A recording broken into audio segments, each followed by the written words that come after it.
Glavna razlika oziroma bolje rečeno glavna posebnost je ta, da je z dodatnim elektromotorjem ta avtomobil postal štirikolesno gnan.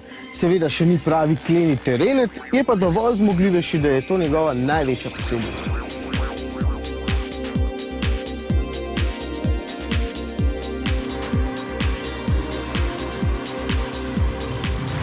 3008 Hybrid 4 ne vzemite zato, ker bi želeli varčevati oziroma ker ste ekološko zavestni.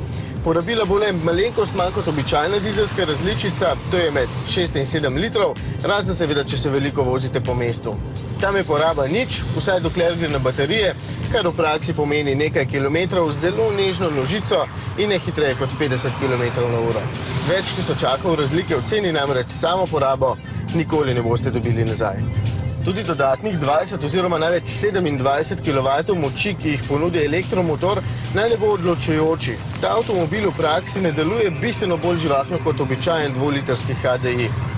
Če obrnem tole stikalo na sport, gre sicer dosti bolje, vendar vas bo, ne glede na položaj tega stikala, ob močnejšem pritiskanju na plin vedno znova ob živce spravljal ta robotiziran ročni menjalnik. To je eden najslabših menjalnikov na trgu in prav grdo cuka. Pogojno uporaben je le, če ste res nežni s pritiskanjem na plin, potem pa te tipke sport niti ne potrebujete.